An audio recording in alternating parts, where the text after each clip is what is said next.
I chose to not deal with it because I didn't have to.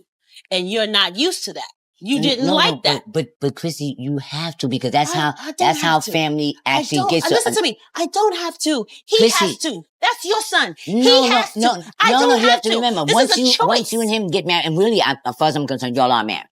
As long as I was standing in that house and he was coming in 6 and 7 in the morning, talking about this record, that record, and they had a record out in years. What are you working on? Chrissy! You talking to like that? I'm talking to you. Stop pointing at me, Chrissy, for that's real. who I was talking to. I'm talking to you. Because guess what? We lived in the same house. How have I been selfish and I had done nothing but give since the moment I don't give a fuck to give it. So I'm talking about how you was being selfish. The tension in the room was thick as Jim Jones and Chrissy Lampkin locked eyes, their voices growing louder in a fierce argument. Friends and family stood around, exchanging uncertain glances, unsure of how to step in. Jim, known for his short temper, was losing control quickly, while Chrissy wasn't backing down. "You think you can talk to me like that?" Chrissy shouted, her voice trembling with a mix of anger and disbelief. "You've crossed a line, Jim." Jim's frustration surged. "You don't get to tell me how to handle things," he barked, his face flushed with emotion. The air grew tense as he took a step closer, his eyes narrowing. In a sudden and shocking move, he slapped Chrissy across the face. The sound of the slap echoed in the room, and everyone froze, stunned into silence. Chrissy staggered back, her hand instinctively pressing to her cheek. Shock gave way to a fiery anger. "You've lost your mind," she yelled, her voice now filled with a blend of disbelief and fury. The room's atmosphere shifted drastically as everyone tried to process what had just happened. At that moment, Jim's son, who had been quietly observing, stepped forward. He'd had enough. "Dad, that's enough. You can't treat her like that," he said firmly, a mix of concern and anger in his voice. "Stay out of this," Jim snapped, but his son stood his ground, determination clear on his face. "No, I won't. You can't just hit her and expect everything to be fine. You're better than this, Dad." The room hummed with tension as the confrontation unfolded, everyone standing in stunned silence. "Better than this," Jim repeated, disbelief in his voice. "You think you know how to control my life? I make the rules here." "You're making a huge mistake," his son shot back, shaking his head in disappointment. "This isn't how you solve problems. You're pushing everyone away."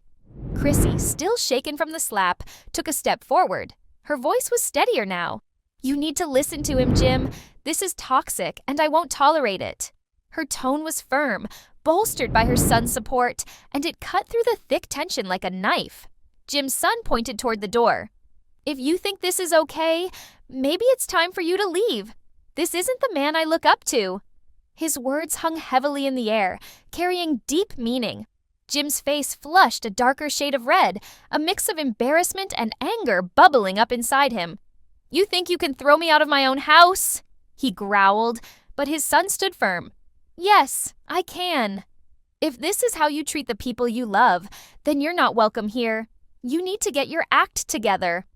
The tension in the room was palpable, everyone holding their breath as Jim struggled with the confrontation.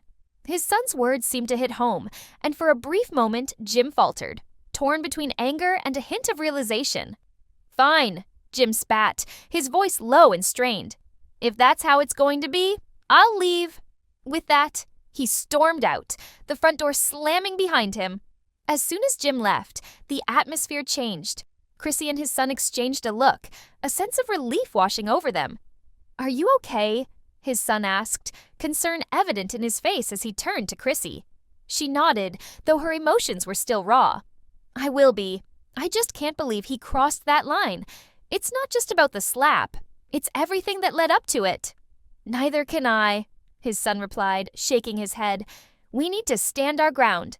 This isn't just about today. It's about what we allow in our lives moving forward." They both took a deep breath, the weight of the situation settling in. It wasn't just about the physical confrontation. It was a wake-up call.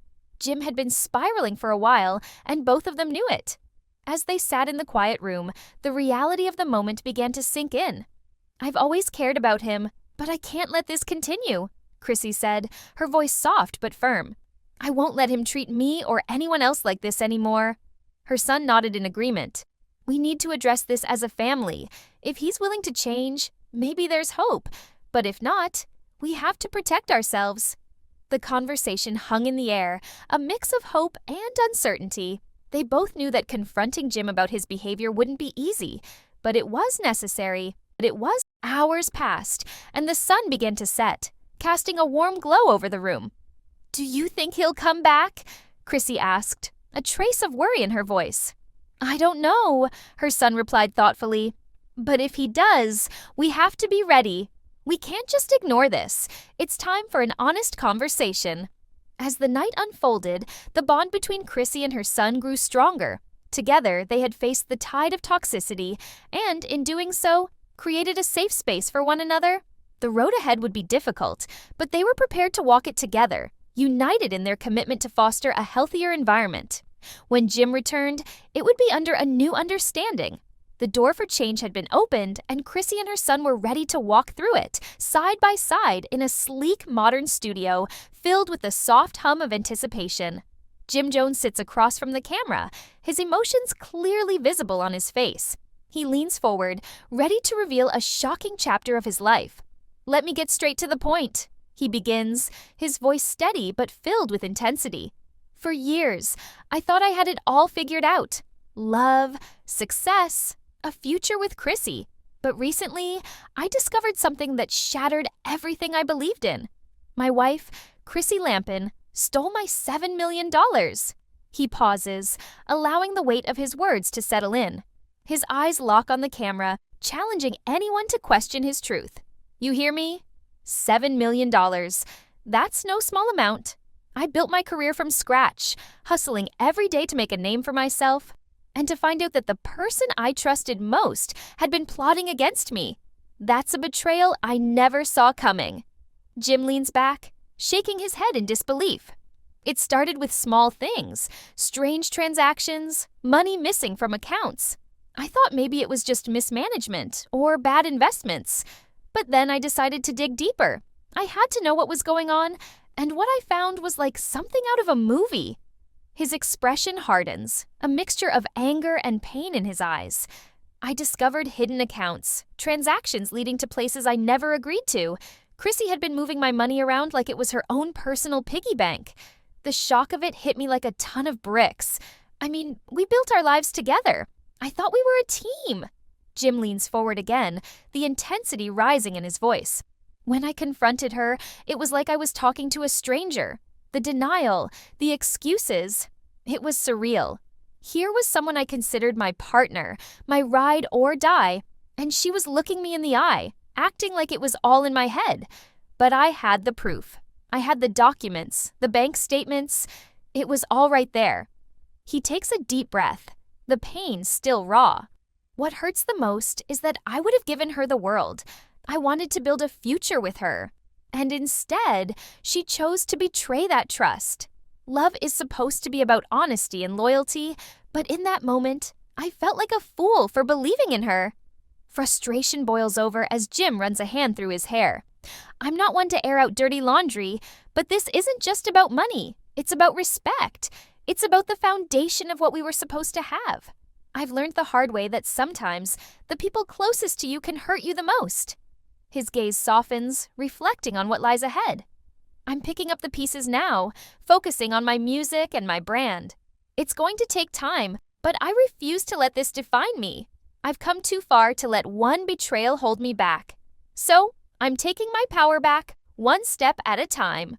With a determined look, Jim straightens up, ready for whatever comes next. I hope this serves as a wake-up call for anyone out there who thinks they know their partner. Trust your instincts and always keep your eyes open. You never know what might be lurking in the shadows. As he finishes, the room feels charged with a mixture of resilience and heartbreak, a testament to a man determined to reclaim his narrative and forge a new path forward. Jim Jones and his longtime girlfriend, Chrissy Lampkin, have allegedly ended their relationship following a cryptic post Chrissy made on her Instagram story on Friday, September 20th. In the post, Chrissy wrote, "You and I both know you'll never find someone like me. Good luck trying, though. I'll have you replaced by tomorrow." It's unclear what prompted the post, but the couple's relationship has a long, tumultuous history. They met nearly 20 years ago after an encounter at a lounge in Harlem in 2004. In 2011, Chrissy and Jim joined the cast of Love and Hip Hop New York. While they appeared to care deeply for each other, it was clear that Jim had reservations about marrying Chrissy. However, during a later season, she proposed to the We Fly High rapper. Although he said yes when she got down on one knee, the couple never tied the knot. In December 13, 2019, Chrissy Lampkin and Jim Jones were backstage at Deuce Paloa at the Barclays Sea